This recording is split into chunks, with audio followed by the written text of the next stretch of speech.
Welcome to another edition of Consensus Unreality. Before we get to tonight's interview, I'm going to direct you over to patreon.com/consensusunreality, where you can access our full 6-year episode archive, 2 exclusive episodes a month, written content, our printed Journal of Shells, Esoteric magazine. We're talking about Zines tonight.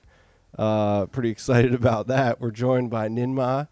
And Nynnmah is an artist and creatrix who makes mini worlds in paper form, blending visual art and literature with esoterical angst. She explores myth and the process of soul making through the creative act. Her works include the psychosexual and esoteric symbolism in Nosferatu, On Unicorns, Phantasms of Eros, Emblematic Monstrosities, The Anatomy of Dissent, and Dweller on the Threshold. These are really beautiful objects. I guess this is an audio podcast, so it's kind of funny to talk about visual things, but we've had the pleasure of looking through some of these zines and just really enjoying it. Yeah, beautiful. Yeah, super beautiful stuff. I guess I'm curious, if you look back, where can you see yourself starting to become interested in esoteric things, metaphysical subjects, or maybe finding weird outlooks on the conventional or mundane? When I was little, when I was a little girl, my dad and I, we used to hang out before. He used to drag me along to the comic book shop. And after that, we would go to the lake and skip rocks. And one day he asked me, "What is reality?" And I told him it's created in the mind. He was like, "Oh, so it's you make it, baby." That's not exactly what I meant, but it was somewhat true. But that's not exactly what I meant. What I meant was that it's created. That's like we're little dreams, dreaming the dream called life, and this overall dream of the grand dreamer. So it's like, yes, we create it in the mind. And yes, we create our realities in the mind in a way. But we are created through the grand mind, like the God above God, as the Gnostics would say. So I already had this little mindset going on when I was younger. It got me in a lot of trouble too. We grew up in the church when we were smaller. My grandmother was Southern Baptist, and she used to take us to Bible study with her and things like that. And I had questions in that. Oh, and also her sister, and she would run a little worship shop at the local mall when we were smaller, at the plaza. And we would color in the little Bible coloring books. And I had questions, and not questions like, "Oh, well, how did Noah fit all the animals in the ark?" It was like, if God's a loving God, then why are we forced to burn in hell for all eternity if we live in a life of sin? It's like, "Oh, well, you're not supposed to question God." And it's like, but if God's our Father, why can't I ask him questions? And so that got me in trouble quite a bit. But I could see where the inner workings and that the inner workings and everything of that fringe type of mindset was starting to sink in a little bit. And I also had questions about the fallen angels, like, so what happened to them? Um, okay, so they taught the women magic and stuff. What's wrong with that? And so it's like all this stuff started to somewhat add to that trajectory, because then I started getting curious about more things. I had interest in aliens and haunting, paranormal stuff. And we had stories growing up on my mom's side of roots getting put on a relative. So then I got more curious about that. Like, oh, tell me more. How did they do it? So it was like all these things with the questions of theology, and then my dad and I having these philosophical conversations about reality, but also about what happens when we die. And he was a seeker in his own way too. Like, I remember when we were smaller and he and my mom separated, he was living with his mom, and we would go over there over the weekends, and he would have in his closet like a little altar. Mm. And it was like this little Buddhist altar because he was dabbling in Buddhism for a while. And I would just lay in the closet near because it just felt like, huh, comfortable. Like, okay, this is kind of my thing. And then I got into metal. And once I got into metal, it's like the deeper you get into it, there's these esoteric and philosophical themes. It's not just, you know, what the satanic panic of the 90s propagandized, which is Satanism. Now, there are some in some bands, and that was just for, shock value. But Mm. now some of them do, but not like killing babies and cats and stuff like that. But Yeah. they got into these more esoteric, existential, even cosmic themes. And I'm like, I want to know more. Mm. And so from there, I started going to the library, as we all do. I'm a millennial and not like the later ones. I'm like the old millennial. So you go into the library, you going through the cards and looking and doing your little scavenger hunt. And so I would do that over the years too. And then what really started the journey for me was in high school. And I had journalism class. And the journalism teacher that was retiring was giving books away. And of course, I was bringing them home from by the bag full. But book, the first two books that I took were Dante's Divine Comedy and a book on astrology. Mm. And so right there, I started going, okay, now I'm starting to build this cosmology in a way in my mind and trying to figure out how everything works. Because during this time, it wasn't like all the esoteric books that are, accessible now. Even in mass paperback, they weren't as accessible back then. Not even in the early 2000s. You had to get to like a local esoteric shop, and those were few and far in between too. Yeah. So you had to Absolutely. kind of dig. You had to, in hip hop scene, they call it digging. Sure. Sure. Yeah. Yeah. So you had to kind of dig and sift through, a lot of literature, philosophical texts, even theological texts to kind of get the little nuggets that you were looking for. So it was fun to me because I love to read, I love to study. So Mm. at the library, I would, look up Aquinas.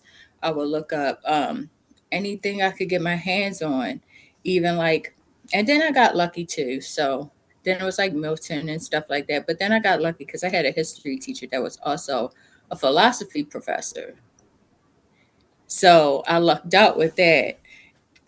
But then him and the new journalism teacher got into a big fight.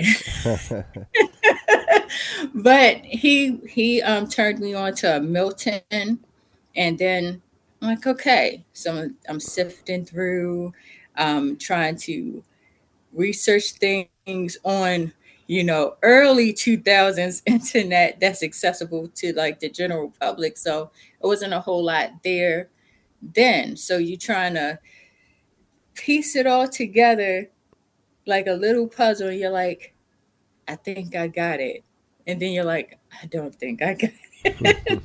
But I Yeah, think I got it. that's And kind of the thing, right? There's always right. deeper to dig. Yeah. Yeah. That's interesting. That reminds me of kind of how your zines look, which are Mm-hmm. like this. It kind of looks like looking at someone's mind, kind of like stitching these things together and adding the handwritten element. It's kind of like this note taking. Yeah, it's really cool. Kind of the process of seeking these answers. That's exactly right. You actually Yeah. nailed it. Like when you look at my zines, that's actually what's going on. It's not me giving you the answers. It's not me saying, well, here it is, folks. It's like, I'm here with you trying to grapple this. I'm trying to make sense of it too. Now, if I'm like, I think I got it, and you're like, okay, cool, and you grab something from it, that's great. But in the meantime, I have this selfish thing of just trying to figure this stuff out. I think just like life with magic and the esoteric and even with art is we're all just trying to figure shit out. Sorry. No, it's all Yeah, right. no, yeah, Yeah, we, yeah, I we love all that. just like, I love that fluidity in your booklets. It's almost like an informational stream of consciousness, or like an automatic writing with the cut up. Obviously, you mentioned the Inferno. There, I see, like, from an image making, there's also a cartography to it, which I really like when you're moving from page to page. uh, there's a physicality of like a landscape of information, which I think is so cool. And I know that the listeners are just maybe visualizing this, but if you when you look at these pages, um, yeah, it's almost like these landscapes that you're moving through of different texts, and I really enjoy that. There's a linearity to it, and it's almost like a process of magic in itself. I imagine. Like, is it very tactile? Are you like just physically cutting up photocopies in yep, the old Xerox style? yep. Yeah. That's exactly it.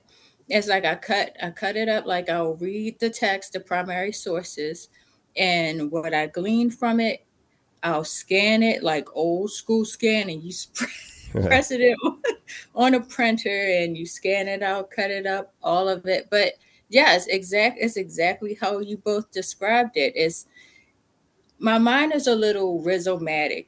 Mm. So it even though things don't seem connected, they are connected.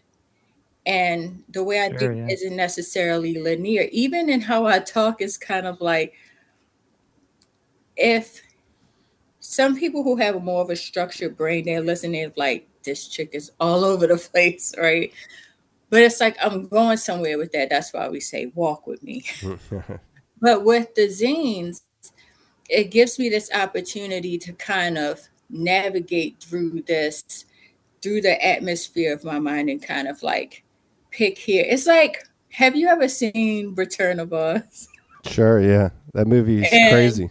right, it's like little Dorothy's grabbing the little lunch pail to try to figure out what's in there. Uh huh. It's kind of like that, but I'm sifting through and I'm like, okay, these are the gems. These are the little nuggets, the little good bits. But also, I'm putting it together as I'm figuring it out. I'm not waiting to go, okay, now it's perfect. Because I don't know about you guys, but when I get into this mindset where I'm like, oh, it has to be this way, shit will never get done. Mm-hmm. It just oh yeah, won't. yeah, Because it's analysis paralysis kicks in, and especially when you have those types of minds that clash with both the creative and the intellectual, they will constantly be at war with one another. So then you kind of have to go, look, y'all gotta get along here. Yeah. Yeah. Yeah. So you be messy and you just give me the information. Mm-hmm. So it shows with that. And I like how I approach it is I like that very, you know, gritty punk, um, metal way of just you work with what you have. You know, I saw this, we ain't rich. We Yeah. don't got it. Absolutely. We don't yeah, live like that. You have to work with what you have. So getting a book now is the choice between do I want to treat myself to a coffee? Do I want to get this nice thing or do I want to get this book? And most of the time we will invest in our craft and our work. And then you get learn to get thrifty too, Mm-hmm. go to used bookstores, you sure, go to A Mm-hmm. books. Like I'm yeah, famous for that. I actually got a couple books from you during the yeah. I think pandemic. so. Yeah, yeah. I think that's how I first saw your work was probably through the Apport page. Yeah, Mm-hmm. Yeah, and it's like that's how you do it. It's like you find a way, and with that tactile medium of zine making, you have to find a way. Once you paste that stuff on the paper, that's it. Mm. You try to pull it off, and now right. you have to start over. So the best way to go about it is to just let your mind run freely and you know see what comes out of it. And also with the cut up method, even in my zine and collage work, It's that it gives you that opportunity to kind of see what comes up. Like I have this 10. The listeners won't be able to see it, but I have a 10, a little T10, and I keep just cut ups of. Mm. Yeah. I don't waste my paper. So That's awesome. whatever, yeah. So whatever left behind from what I scan, I cut it up. I put it in this 10, and when I'm making my collages or when I'm working on a zine, I will shake it up, put it together, and if it fits with the zine, because I don't just go crazy and it just don't make sense. Sure. But Right. I'll, if it makes sense with the zine, I'll put the little cut up in there and go, okay, that's great. So there is that sort of divinatory Mm-hmm. um, method in how I do things too, but there's also a type of earnest, layman scholarship to it because I'm self-taught. I do not have accolades. I'm a community college dropout. But now, of course, it's circumstances, life happens. But one thing I've always been since I was little was an earnest, curious learner and studier. And that's not a word, but it is today. I don't know. I think that's worth more It's than everything. Yeah. most degrees. Yeah. Yeah. I think that's probably yeah. proving true one way or another in this landscape too. But Right. Right. One thing I've learned, especially for people, because I know there is a lot of people out there that the esoteric and philosophical, and even with literature, it can be daunting and overwhelming, and they think that they might need to get a degree they can't afford to get. And really, how I did it was, if you root yourself in the classics and you learn the classics, you can teach yourself just about anything, Yeah. but overall you have to have the will and desire to learn, and also that takes sacrifice. And a lot of people, not to get on a tangent here, but a lot of people don't realize that. And I know we tend to say, oh well, not in this day and age, but been the case for a while. It's just a different flavor of it. It Yeah. is this type of work, and any type of thing you want to do in earnest really takes a sort of discipline where you have to choose, you have to say yes to some things and you have to say no to some things. And with the path, whichever one you choose, you're always going to be faced with that type of decision at any turn in every stage of your development. Because even if you're a solo practitioner, even if you're doing your own thing, there will always be stages of initiation in your work. Even as an artist, I think artists have this understated type of magic that, yes, we call it art, but it is magic. Sure. Yeah. It is, it is ritualistic in a way.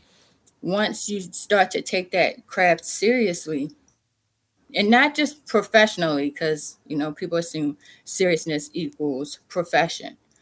But once you do it seriously, you're going to realize there's things you have to sacrifice, especially the most magical thing with art is when you're doing it for art's sake. And when you're doing it for art's sake, that's when you allow for all those types of channels and those doors of perception, as Blake would say, and Huxley would say, to open. And now it comes through and you can work through it, but you have to have a certain type of discipline that comes with making the uncomfortable choices, Yeah. and also facing yourself and what you're capable of, what you think you're not capable of, and certain hangups that you might have. It's not about perfection. It's about evolving and learning and growing and allowing yourself and owning your shit. Okay. Like, Yeah. this is what I have. This is who I am. This is what I'm working with, but this is what I'm grappling with. There's an earnestness and not having to show up as an expert, showing up like I'm trying to figure this out too. It's a very human side to that too. Yeah. The moment you feel like you know everything, the moment you think that you have all the answers, that's when things start to go downhill from there. Mm. Yeah, Yeah. I really appreciate that. I appreciate that this is largely a conversation about an art making process as a magical process, because I think people might hear zine and think of a book where you're, reading and going to be completely enlightened on a subject. But I really like the way that these function as studies. I like the Dweller on the Threshold booklet a lot, and obviously that's an abstract concept, right? That in a lot of different fields might serve different utilities. Under certain religious umbrellas, it might have morality attached to it, or a parable. In occult circles, in ceremonial magic circles, it might mean a very specific thing. So you're kind of just navigating through this abstract concept, and it has that inherent quality of improvisation that we were talking about too, where it's kind of like, this is the idea, it's set here, and it's embedded in that art making process, which I really enjoy. I mean, they're not. It's like you said, there's an element of humility in not saying this is the definitive, explanation of the Dweller on the Threshold. No, it's kind of just like a beautiful study and extrapolation of that concept. The emblems of monstrosities is like that as well. Yeah, I appreciate that, and that's true. Um, Now with the Dweller, everything you said is exactly right. Every every person's version of the Dweller is going to be different according to them and their belief. And when approaching the scene, it's that one's probably the most personal of them all. Hmm. Thus far, thus far it's the Dweller. And that is also in my research. It's very there's a lot out there, but there's not a lot out there, if that makes sense. And it's because there's these different types of interpretations of the Dweller. But overall, when you think of the Dweller, it is this. I like to call it the big boss battle, and it's the big boss battle of your soul, your psyche, and it's the encounter of every. Like in esoteric circles, they call it miasma, and it's that accumulation of the sins you committed, the energies you've picked up, and the thoughts, the feelings and emotion, all these things, all the stuff that lies down, in the basement of your being, that you have to come face to face with if you want to go to the next level. And during that time of making the Dweller, it was me putting together and solidifying a moment in my life where I had to face all those things. And it was very much like Jacob wrestling the angel. Hmm. And I put that in the zine. It's like, I won't let you go until you bless me. Mm-hmm. And that was one of those moments in my life where I was like, you know what? I'm going to take life by the nuts and like,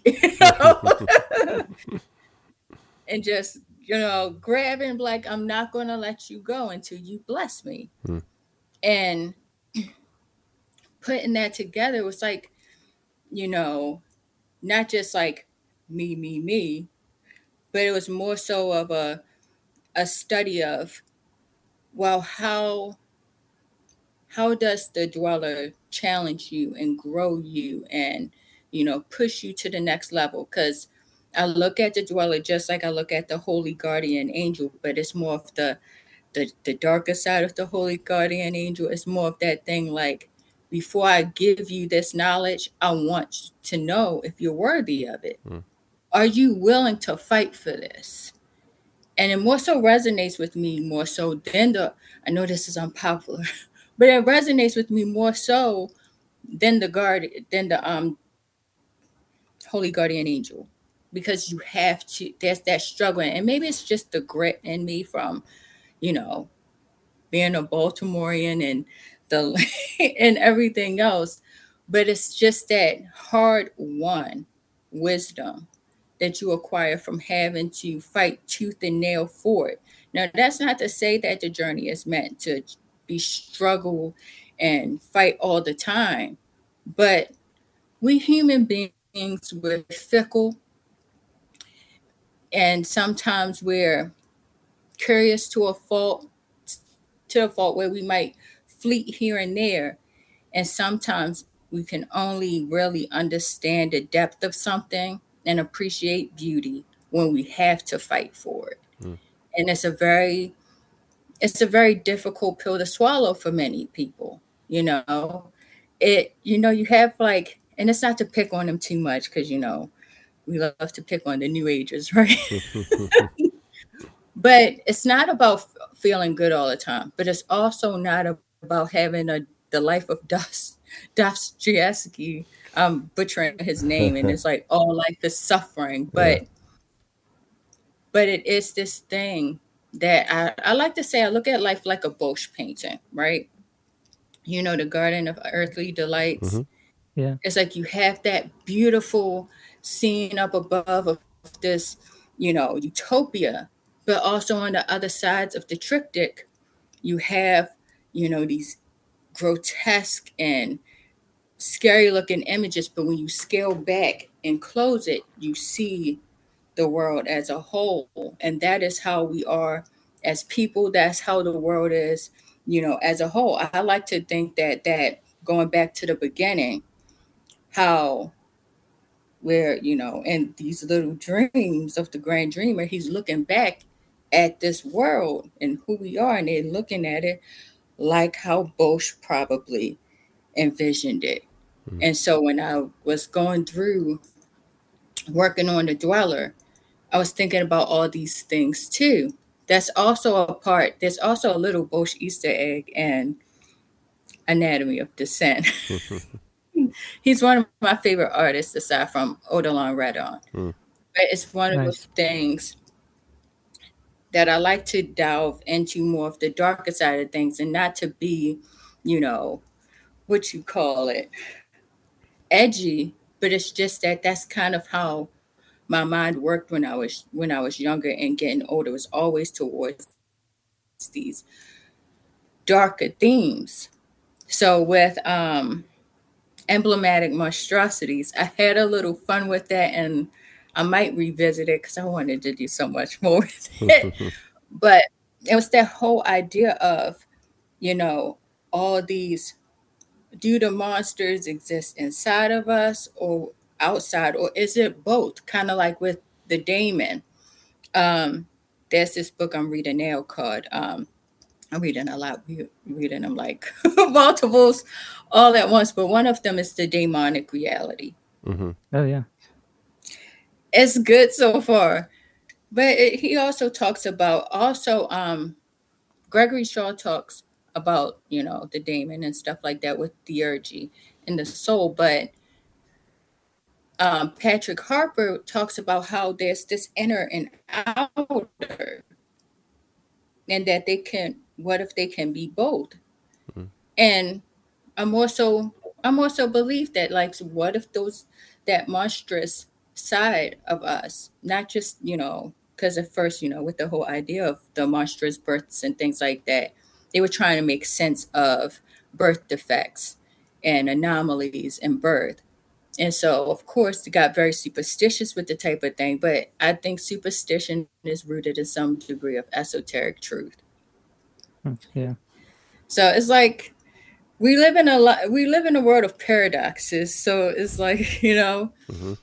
but with that, it's like, do these exist in our mind or is it outside? And it's like it can be both. With the whole incubi and succubi, the dream, aspect of things. These are realities that we're traversing in sleep, though we're not experiencing it from our day to day. We spend a significant amount, less now considering our, current demands, but we take a significant amount of time and sleep. So why wouldn't that reality? Why wouldn't that place be real? Why wouldn't it be a reality? Mm-hmm. Totally. So the emblematic monstrosities kind of delve into that a little bit. Now, again, it's like not explicitly. It's like you have to. I can't spoon feed people. I'm trying to figure it out too. Sure. But it also, with my zines, it also it's a conversation. It invites you to make your own connections through the connections that I'm trying to make. And it's like, okay, this is what I have. Now you take it and you run with it. You know, read it, make your own zine, Mm-hmm. cut some of the stuff up. Give me some credit though. Cut some of the stuff, cut some of the stuff up and see what comes of it. But a lot of my zine work and the themes that I touch on are very much not just curiosities into this stuff, but it is what I live every day. It's what I think about. This is things that I think about every day, all the time.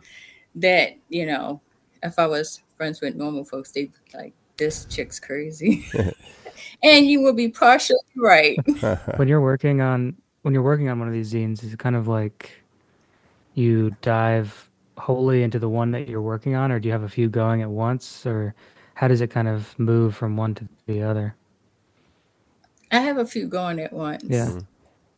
It's like, and it's also because my mind is just like, if I do one, I can get a little, if I get a little stumped or a little bored, and I'm like, dang. So I work on more than one. So Yeah. I like to joke around and say, I beat procrastination through procrastination. Yeah. Yeah. I Though it's mean, not procrastination. yeah, Hmm. multiple projects at once is kind of always a good idea to get something going. At least one of them will start moving forward, right? Right. And I think the good thing about that too is that when I finish one, I already have one that I'm working on currently. I already have that thing going on. So, because I know with like a lot of artists, creatives, and folks working on projects, when you're only solely honed in on one, once it's done, you kind of get that little, you know, withdrawal. And sometimes you start to feel a bit down because now you're like, well, what am I going to work on next? I Right. don't have to ask that if I already have something working on now. I try not to go overboard with this because I have this mindset too where I can be like, ooh, shiny. Mhm. And then if I let that run away with me, then I won't ever get anything done. So what I did was kept it down to two or three at a time. Like right now, I'm working on three, and I'm excited about all of them. Mm. But something will come up for me, and I'm like, oh wow, this would make a good idea for a zine. And so then I'm like, what I'll do is I always start my zines with a cover. I start with cover Mm. first, and that's something my friend, and now I'm sure he'd be like, like I don't do any of that shit. But my friend, and he's sort of a mentor to me, Brian Cottonwar. So shout out to him. Oh yeah. He was like, start off with the cover. Mm. And I was like, okay. But it was good for me to start off with the cover because now I have to finish it. Now I have to commit because it's like the cover's done. Now you have to put something inside. You have to finish it. Because if I start with the meat of it all, then I'll get in my own head. But with the cover, that really worked. So I start with the cover first. And so if I have an idea for something else outside of the two to three that I'm working on currently, I'll make a design for the cover, and then I'll put the cover to the side with a few notes. And if any ideas on that comes up in my head, I'll write that down in a sticky note or a sheet of paper and slide it in there. So once I visit that zine, once those are done, I'm like, okay. I also keep a commonplace book, and I've done that for years before I started doing zine work. which I started doing Z work last year. But the work was always being done for years Yeah. with Yeah. all my commonplace books. I was talking to my friend Brian during that time. Like, I was like, I have all this information, I have all this stuff that I'm compiling. Now, what do I do with it? Mm-hmm. And he was like, make a zine. And of course, I've been, I'm familiar. I was familiar with zines, and I've collected them and I read them. I just didn't think that I could make one for myself. So when he said that, it was almost kind of like that permission slip to be like, just figure this shit out. Mm-hmm. And that's Yeah. that's kind of how that happened. It's like, it's like just because like we were sitting on the bench in New York, like in one of the parks, and he was like, Nan, sometimes you just have to sometimes you just have to do it. I'm Yeah. like, It's great advice.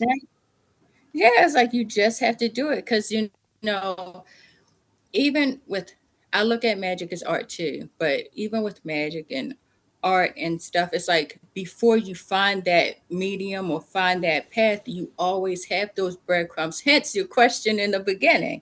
You always have those little breadcrumbs and those little, clues like leading you down your yellow brick road to what is your thing. But you have to do the trial and error and fuck things up a little bit to figure out, okay, like it's like the Patti Smith story when she saw I forget who she saw, and she was like, I can do that. Mm-hmm. It's like one of those types of things. Like you see this person. It's even like with Sakis Tolis from Rotten Christ, like that's my favorite band of all time. And he was like, he was listening to when he encountered metal for the first time, and he was listening to Bathory and all of them. He Mm-hmm. was like, I can do this.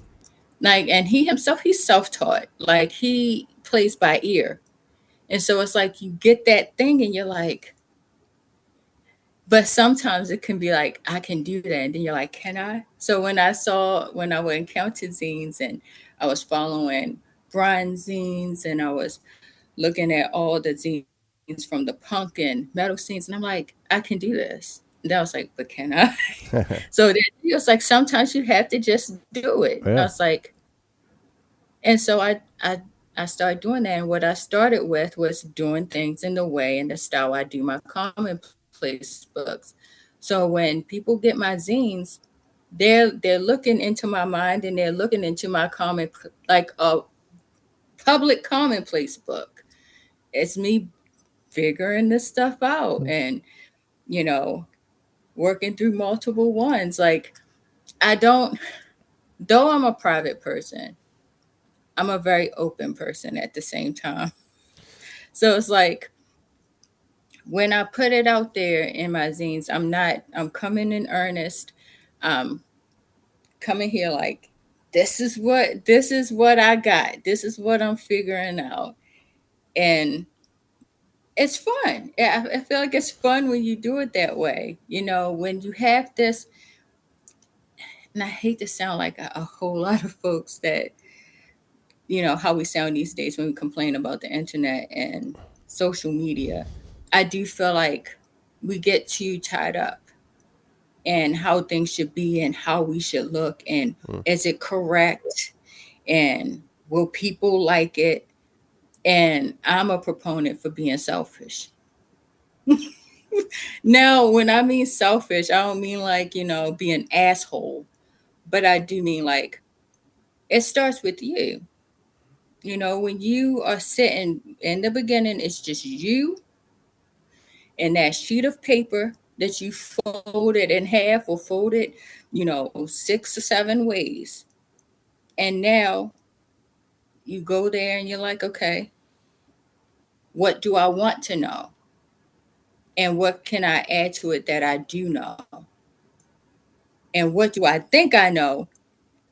And how can I play test that out in this medium? Because you're going to figure something out when you're doing it anyway. Sometimes it's through the work that you start to discover and you start to know. It's like in one of my friend's books he mentioned, read, pray, reread, reread, and you shall discover. It's an alchemical expression. Mm. So it's like when you study, the more you study and the more you test it out, the more you will come to figure stuff out. It's like in magic, Hmm. like when you study and you practice, you go, oh damn, I summoned the spirit. Yeah, yeah, yeah. I was gonna say. I mean, they almost function like a magical journal, and there's obviously bibliomancy in that as well. Um, Yeah. Yeah, and it's exactly like that too. Because granted, yes, I do the research and I'll painstakingly, but sometimes there'll be a time where I hit the book at random and I'm like, damn, that's what I needed. mm, yeah, yeah. So I also approach it in that way where it's like, especially when you get stumped, like the cut up method is good for that, but sometimes bibliomancy is good for that too. It's Yeah. like just hit it at random. Hmm. Read. I will always recommend you read the table of contents first.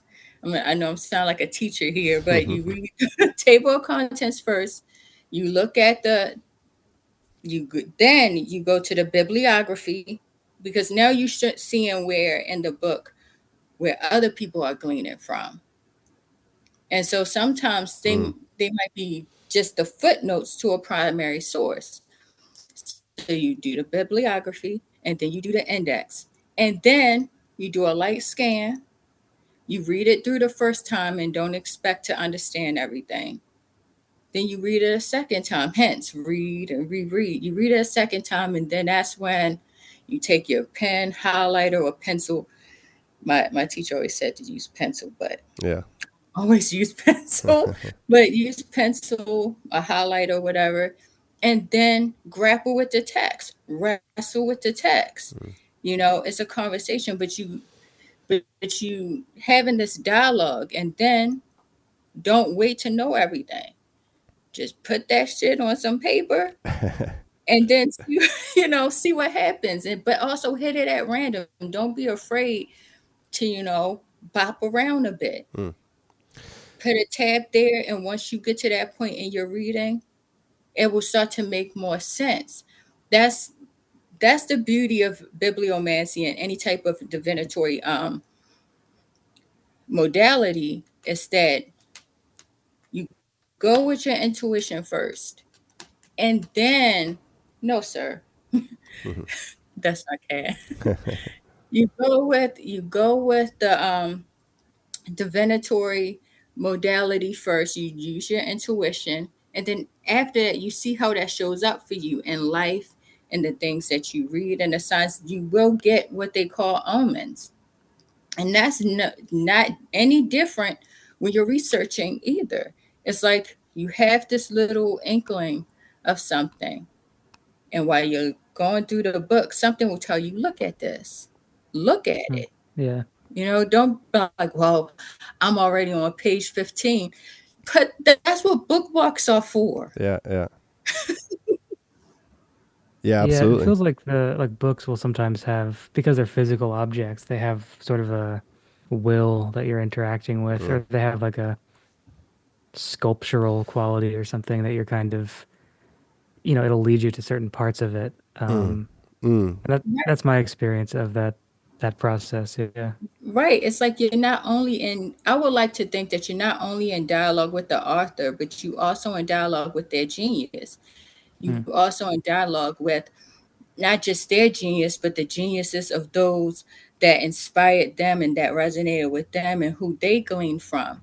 So that tactile, granted, I'm all for, work with what you got.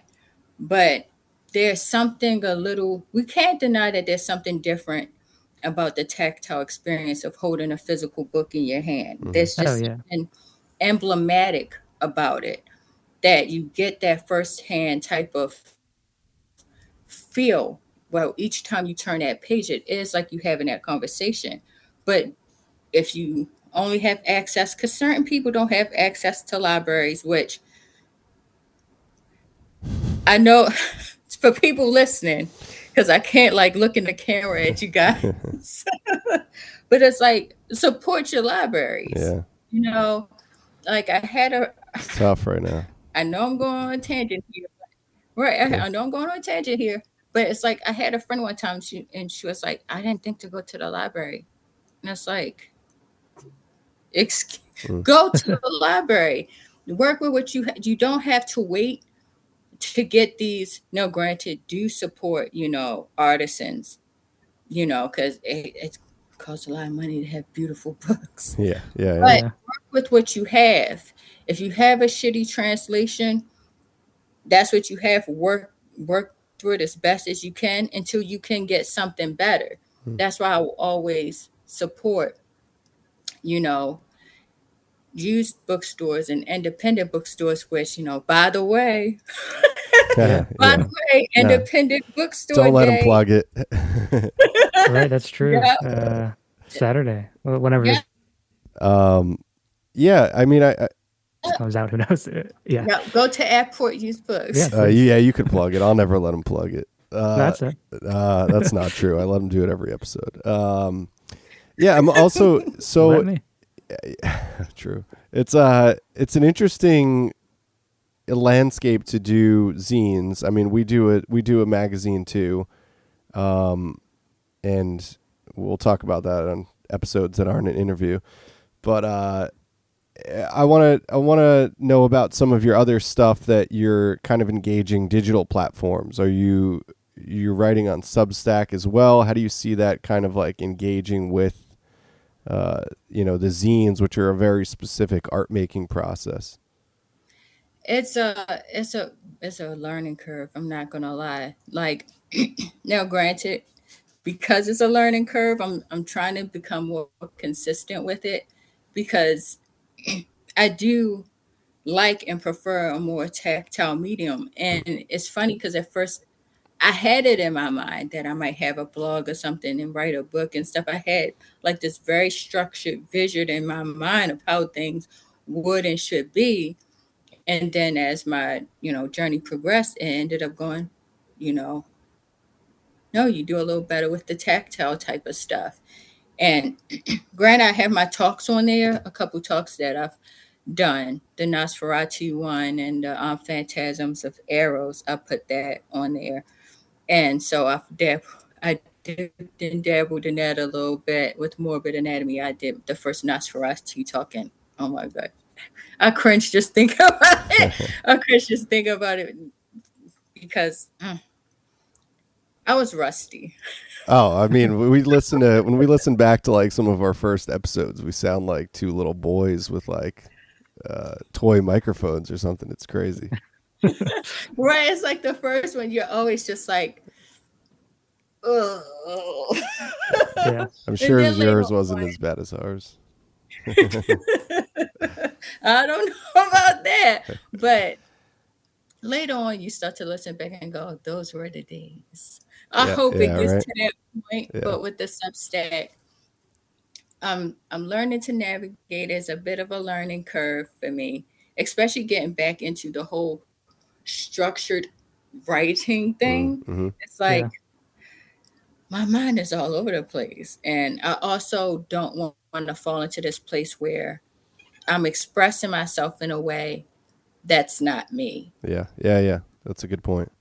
Because we sometimes can fall into, this is how I should do things.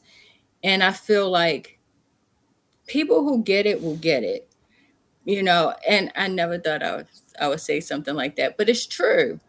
People who get it will get it. And I know a lot of us who are in these types of circles, we do look for someone to have this type of academic approach to things that will give us the answers. And it's a good thing and a bad thing. But it also can be this little like mind parasite Yeah. that cause you to get in your own way. So it's a bit of a learning curve, but as I figure it out, I'm like, work with me, guys, bear with me. Yeah. But as I work through it, I'm like, just like I found my way with the zine making, I found my way with mediums like Substack and stuff like that. Now, Instagram, it's a little more in my element because it's visual. Yeah, yeah. Yeah. I mean, I think Yeah. it's exciting too because yeah, like you said, you're figuring out how to work with a whole new medium. I mean, I like Substack. There's so much you can do. We don't have one. There's so much you can do with Yeah. it. I think it's pretty interesting, and I think your work will translate really well. So what are the links where people can find your work? I mean, I definitely hope that people listening to this will check out the physical zines and pick those up because they are gorgeous objects. I appreciate that. I try to. I try to make I try to make them look nice. But what I do with that, and then I'll get to the link. What I tend to do with that with the covers, like I experiment with the covers too, but a lot of them have a similar type of air to them, and it's because of my interest in more of like Baroque type of um, art. I love like the Gothic art, Baroque art, Gothic architecture, and old art like Bosch, Bugle, Red On. So I try to incorporate that and in there too, along with that mashup of the, gritty, you know, cut and paste method. But the best way people can reach me is through my link tree. That everything's there. My email, my Instagram is all there at Linktree, and it's link. I hate how they do that. Yeah, yeah, it is annoying. It's linktr.ee/ NYNNMAH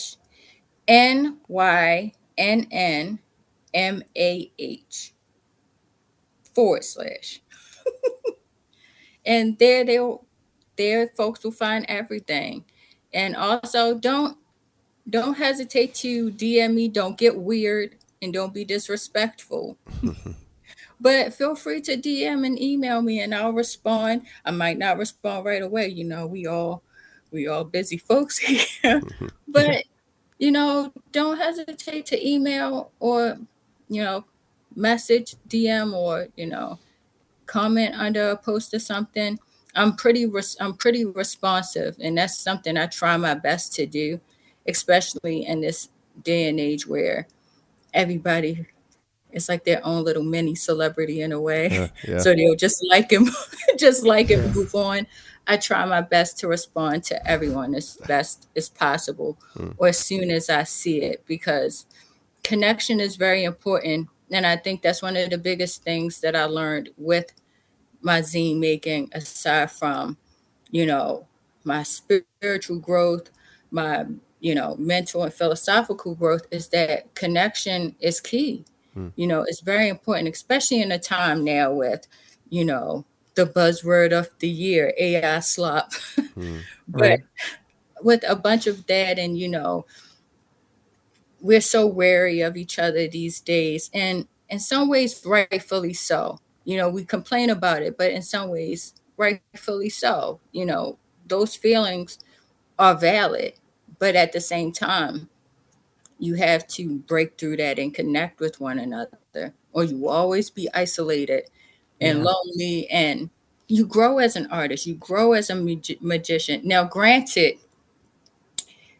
lodges and groups isn't for everyone. Some people do well solo, but that doesn't mean to not connect with others and have, bounce ideas off of one another. Magic is an art, and art is magic. And it does take not living in a vacuum all the time. You can't learn anything in a vacuum. You can't grow in a vacuum. It starts from home, but you also have to branch out in the world. Like, that's life. So, and I'll also say too, you know, kind of wrapping this up a bit. But I'll also say too that what zine making has taught me, aside from the experimental type of thing, is that, and he made me lose my train of thought. This boy just jumping everywhere.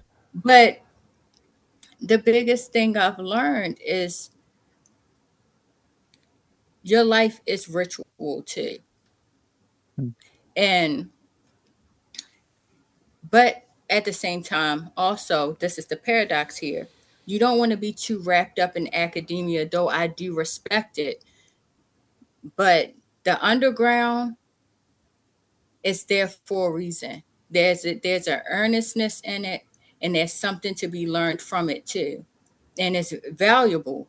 If it wasn't for us folks in the underbelly of the world, Mm. you know, academia wouldn't, have anything to study. Mm-hmm. Yeah. Magic didn't start in institutions. It didn't. It started with everyday people doing what I do with my work, figuring shit out. But it do start with living life. Like I had a friend and they asked me one time, "Oh, how do I get grounded?" Because when you're in all this stuff and you're in your head, it's easy to become a space cadet. So they'll ask, how do you get grounded? I try to put my feet on the ground and be in nature. And, growing up in the city, and especially one of those major inner cities, you don't get the luxury of just standing in the grass and being in nature unless you standing in the grass and hoping you don't step in dog shit. Yeah. So the biggest thing I told him was, I asked him this question. I was like, did you make your bed today? Mm. He was like, what? What do you mean, did I make my bed today? Did you make your bed today? No. I was like, well, when you go home, or if you're at home, make your bed. How do I get grounded by making my bed? I was like, because when you make your bed, you have to be focused on what you are doing right now in the moment. And that's being grounded. You have to be grounded and centered with where you are and what you're doing. And when you do that, it's like the Karate Kid, wax on, wax off. That he Yeah. didn't know, he didn't know, what does this have to do with karate? And it's like, now then he saw when he started sparring, oh, I mean, they can't see me moving my hands, but if you watch Karate Kid, but it's like that with everyday life. Like when you study, that's why sometimes the biggest thing someone can do, I don't know if somebody said this before. I hope someone did. I don't think I'm saying anything new. There's not anything new under the sun, but a good thing for magicians and artists to do is read something that doesn't have to do with magic. Read something that doesn't have to do with art. And then you'll find out that it does have everything to do with it Mm. because it's life. When magic and art is a way of life, it's not something yes, it's fun, but you make it a part of your life. That's why I like to joke and say when people get serious on their path, we all start to sound like Manly P. Hall, warning people, warning people against dabbling in unseen forces. Yeah, that's It's funny. because you learn you have to be grounded, and the only way you can be grounded is in here and now and what you're doing right now, being present. And it's not the same as going to the now, because I feel like that's a form of escapism too, navel gazing. Mm. So that's one of the biggest things that Zine making taught me too. It's that tactile thing of you have to be present with what you're doing right now in the moment, and that life goes on and happens too. And you can't let that, dissuade you too much. It's in Taoist and Buddhist beliefs, Yeah. that idea of presence, and also stoicism, not, modern day, stoicism, which really is Mm. existentialism. But Mm. but it's like it's with stoicism too. It's just the Greek version of that, right? But also in religious, like more Judeo-Christian beliefs, you have contemplation. Right. And that is being present here and now, doing the thing. You know, your mind wanders and then you bring it back. But and it's something simple with making your bed, or, you know, walking to work one day instead of driving if it's not too far, and not listening to anything, which is extremely Yeah. hard. But you can do it. So I think that's the biggest takeaway that I hope people would take, from our conversation, is work with what you have right now, and do things that seem to not have anything to do with your craft, and you'll find out it has everything to do with it. That shows and proves that everything is connected, whether we realize it or not. But also, who was it that said it? Was it Plotinus or Iamblichus? But not to reject all matter. And that's the point of it. When you make your bed and stuff like that, Right, right. you show that very much a part of that path. We like to value the tactile, feel of like art and zine making, but we don't want to deal with the nitty gritty of life. That's fair. But those are examples of that. Yeah, it's sound advice. Well, thank you so much for joining us. I mean, really Yeah, it was incredible great. stuff in there, and again, I hope everybody checks out your work. We really love it, so I'm sure all of our listeners will. And we'll catch you next time. Thanks for listening to Thank this you episode. so much. Hope I didn't ramble too much.